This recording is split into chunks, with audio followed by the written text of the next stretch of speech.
కేజ్రీవాల్ కేసులో కీలక పరిణామం చోటు చేసుకుంది. తన అరెస్టును సవాల్ చేస్తూ సుప్రీంకోర్టులో వేసిన పిటిషన్ను కేజ్రీవాల్ ఉపసంహరించుకున్నారు. రౌస్ అవెన్యూ కోర్టును ఆశ్రయించనున్నారు కేజ్రీవాల్. మధ్యాహ్నం 2:30 గంటలకు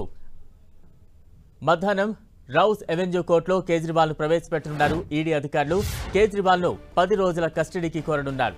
100 కోట్ల ముడుపులపై శరత్ చంద్రారెడ్డి, మాగుంట రాఘవ, మాగుంట శ్రీనివాసులరెడ్డి సహా కవిత కోసం పనిచేసిన సిబ్బంది, ఇతర నిందితులు ఇచ్చిన వాంగ్మూలాల ఆధారంగా కేజ్రీవాల్ను ప్రశ్నించనున్నారు. విజయ్ నాయర్ తన మనిషిని మీరు నమ్మొచ్చని ఫోన్లో సౌత్ గ్రూప్ వ్యక్తులతో కేజ్రీవాల్ మాట్లాడారు. ఈడీ కస్టడీలో ఉన్న కవితతో కలిపి కేజ్రీవాల్ను ప్రశ్నించనున్నారు ఈడీ అధికారులు. మరోవైపు కేజ్రీవాల్ అరెస్టుపై విపక్షాలు భగ్గుమన్నాయి. దేశవ్యాప్తంగా ఆప్ మిత్రపక్షాలు ఆందోళనలు జరుపుతున్నాయి.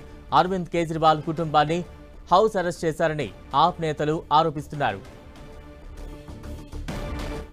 కేజ్రీవాల్ పిటిషన్ ఉపసంహరణకు సంబంధించి తాజా అప్డేట్స్ అందించేందుకు మా ప్రతినిధి గోపి సిద్ధంగా ఉన్నారు. Gopi, Delhi liquor scam money laundering కేసులో అరెస్ట్ అయిన ఢిల్లీ సీఎం కేజ్రీవాల్ ని ప్రస్తుతం ఈడీ కేంద్ర కార్యాలయం నుంచి రౌస్ అవెన్యూ కోర్టుకు తరలిస్తున్నారు.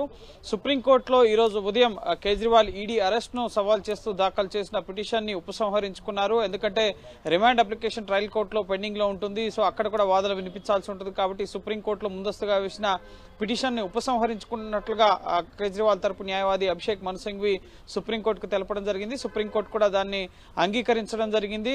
సొలిసిటర్ జనరల్ తుషార్ మెహతా కూడా ముఖ్యంగా ఈ పిటిషన్ విత్డ్రా చేసుకునేందుకు అనుమతిస్తున్నట్లుగా తెలియపరిచారు. ఎటువంటి అభ్యంతరం ఈడీకి లేదని చెప్పారు. అయితే కోర్టులో సుప్రీంకోర్టులో పెండింగ్ లో ఉంది కాబట్టి ఈడీ ఎటువంటి ప్రొసీజర్ తీసుకోవద్దని చెప్పి ఉదయం ఈడీకి చెప్పాం. సో ఇప్పుడు విత్డ్రా చేసుకున్నారు కాబట్టి కేజ్రీవాల్ ని రౌస్ అవెన్యూ కోర్టులో ప్రొడ్యూస్ చేస్తున్నామని చెప్పి సొలిసిటర్ జనరల్ తుషార్ మెహతా కూడా సుప్రీంకోర్టుకు చెప్పడం జరిగింది. సో ప్రస్తుతం కాసేపటి క్రితమే ఈడీ కేంద్ర కార్యాలయం ప్రవర్తన్ భవన్ నుంచి రౌస్ అవెన్యూ కోర్టుకి దీన్ దయాల్ మార్గ్ ఐటీఓ వద్ద ఉన్న రౌస్ అవెన్యూ కోర్టులో కేజ్రీవాల్ ని ప్రొడ్యూస్ చేయబోతున్నారు. కావేరీ జడ్జ్ కావేరీ బవేజా ముందు కేజ్రీవాల్ ని హాజరుపరచబోతున్నారు. ఇంతకు ముందు మనీష్ సిసోడియా కానీ, బీఆర్ఎస్ ఎమ్మెల్సీ కవిత కానీ, సంజయ్ సింగ్ కానీ ఈ కేసులో అరెస్ట్ అయిన వ్యక్తులకు సంబంధించిన విచారణలన్నీ కూడా జడ్జ్ ఎంకే నాగ్పాల్ బెంచ్ ముందు జరిగేవి. కానీ జడ్జ్ ఎంకే నాగ్పాల్ ఇటీవలే 30 హజారీ కోర్టుకి బదిలీ అయ్యారు. ఆ స్థానంలో జడ్జ్ కావేరీ బవేజా నియమితులవ్వడం జరిగింది 3 రోజుల క్రితం. సో కావేరీ బవేజా ముందు కేజ్రీవాల్ ని ప్రొడ్యూస్ చేయబోతున్నారు. అలాగే 10 రోజుల కస్టడీకి ఈడీ కోరబోతోంది కేజ్రీవాల్ ని. అయితే కేజ్రీవాల్ రిమాండ్ రిపోర్ట్ ని ఎన్ఫోర్స్మెంట్ డైరెక్టరేట్ యొక్క అరెస్ట్ ని ఇటు కేజ్రీవాల్ తరపు న్యాయవాది అభిషేక్ మను సింఘ్వి వ్యతిరేకించబోతున్నారు రౌస్ అవెన్యూ కోర్టులో. సో ఈ అరెస్ట్ చట్ట వ్యతిరేకంగా జరిగింది, రాజకీయ కక్ష సాధింపు చర్యలో భాగంగా జరిగింది. కేజ్రీవాల్ ఒక రాష్ట్ర ముఖ్యమంత్రి, ఆయన పబ్లిక్ ఫిగర్, ఆయన ఎక్కడికి పారిపోరు. అయినప్పటికీ కూడా ఆయన అరెస్ట్ చేశారు. ఇప్పటికే హైకోర్టులో కేసు పెండింగ్ లో ఉంది. ఏప్రిల్ 22కు వాయిదా వేయడం జరిగింది.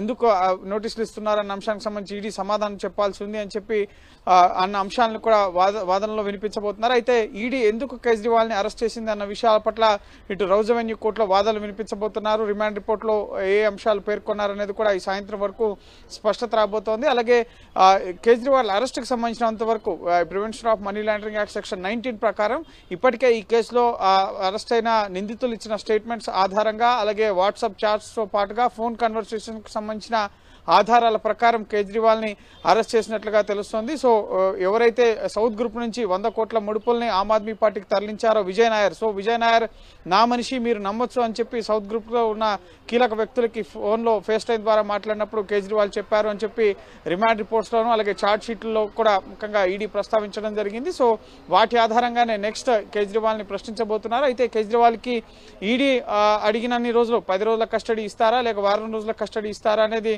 తెలియరావాల్సి ఉంది. సో ఖచ్చితంగా కేజ్రీవాల్ ఒకవేళ కస్టడీలోకి వెళ్తే మాత్రం ఇతర నిందితులు ఇచ్చిన స్టేట్మెంట్స్ పైన ఈ 100 కోట్ల ముడుపుల వ్యవహారం, అలాగే లిక్కర్ పాలసీ రూపకల్పన అవకతవకలు, మద్యం వ్యాపారులకి అనుకూలంగా పాలసీని రూపొందించడం, కమిషన్ రేట్లను పెంచడం, దానికి అనుగుణంగా పార్టీకి ఫండ్ తీసుకోవడం, ఇటు కవితకు సంబంధించిన వ్యక్తులు అభిషేక్ బోయిన్పల్లి కానీ, అలాగే ఇటు గోరెంట్ల బుచ్చిబాబు కవితకు సంబంధించిన ఆడిటర్, వీళ్ళంతా కూడా ఢిల్లీలో జరిగిన సమావేశాల్లో పాల్గొన్నారన్న ఆధారాలు ఈడీ వద్ద ఉన్నాయి. సో వాటన్నిటికి సంబంధించి కూడా కేజ్రీవాల్ని ప్రశ్నించబోతున్నారు. ప్రస్తుతం కవిత ఈడీ కస్టడీలో 6వ రోజు ఉన్నారు. సో కవితతో కలిపి కూడా కేజ్రీవాల్ని కన్ఫ్రంట్ చేసే అవకాశం ఉంది. మీరు కవితను 100 కోట్ల రూపాయలు అడిగారా, అలాగే కవిత మీకు 100 కోట్ల రూపాయలని సౌత్ గ్రూప్ నుంచి తీసుకొచ్చి ఇచ్చారా, ఏ విధంగా ఈ 100 కోట్ల రూపాయలు మీకు మీ ఆమ్ ఆద్మీ పార్టీకి చేరాయి, వాటిని మీరు ఆమ్ ఆద్మీ పార్టీ తరఫున గోవాలో మీ అభ్యర్థుల కోసం ఖర్చు చేశారా, పంజాబ్ ఎలక్షన్స్ లో ఖర్చు చేశారా, సో ఇటువంటి అనేక అంశాలని ఛార్జ్ షీట్ లో పేర్కొనడం జరిగింది. కాబట్టి సో వాటన్నిటిపైన కూడా కేజ్రీవాల్ నుంచి సమాధానాలు రాబట్టబోతోంది ఎన్ఫోర్స్మెంట్ డైరెక్టరేట్. సో మరి కాసేపట్లోనే రౌజ్ అవెన్యూ కోర్టులో కేజ్రీవాల్ ని ప్రొడ్యూస్ చేయబోతున్నారు. ఇటు కేజ్రీవాల్ కి వ్యతిరేకంగా ఆయన అరెస్ట్ చేయడానికి గల కారణాలు ఏంటి, అలాగే 9 సార్లు ఆయన నోటీసులు ఇచ్చిన ఆ నోటీసులకు హాజరు కాకపోవడం, పదే పదే నిబంధనలను ఉల్లంఘించడం, ఆయన పైన ఐపీసీ 174 కింద కేసులు కూడా ఇటు ఈడీ దాఖలు చేసిన పరిస్థితి ఉంది. సో రౌజ్ అవెన్యూ కోర్టులో కూడా కేజ్రీవాల్ విచారణకు హాజరు కావడం లేదన్న కేసులు కూడా పెండింగ్ లో ఉన్నాయి. సో ఆ కేసు విచారణ ఏప్రిల్ 1న జరగబోతోంది. సో వీటన్నిటికి సంబంధించి మొదటి నుంచి ఈ కేసు దర్యాప్తు కేజ్రీవాల్ ఎంతవరకు సహకరించారు, కేజ్రీవాల్ పై ఉన్న ఆరోపణలు ఏంటి, 100 కోట్ల ముడుపులు సహా ప్రభుత్వ ఖజానాకి ఏ విధంగా ఈ లిక్కర్ పాలసీ వల్ల నష్టం జరిగింది, ఎంత మేరకు మనీ లాండరింగ్ జరిగింది, ఇటువంటి అన్ని అంశాలను కూడా వాదనల సందర్భంగా ఇటు ఎన్ఫోర్స్మెంట్ డైరెక్టరేట్ రౌజ్ అవెన్యూ కోర్టులో వాదనలు వినిపించే అవకాశం ఉంది. కేజ్రీవాల్ తరఫున అభిషేక్ మను సింఘ్వి హాజరవుతారు. అలాగే ఇటు ఈడీ తరఫున ఎస్వి రాజు అడిషనల్ సొలిసిటర్ జనరల్ కానీ సొలిసిటర్ జనరల్ తుషార్ మెహతా కానీ హాజరు కాబోతున్నారు. సో మరి కాసేపట్లోనే రౌజ్ అవెన్యూ కోర్టులో కేజ్రీవాల్ అరెస్టుకు సంబంధించిన అంశం పైన విచారణ జరగబోతుంది. అలాగే ఎన్ని రోజులు ఈడీ కస్టడీకి అనుమతిస్తుంది కోర్టు, వీటన్నిటిపైన కూడా స్పష్టత రాబోతోంది. Right, thank you Gopi.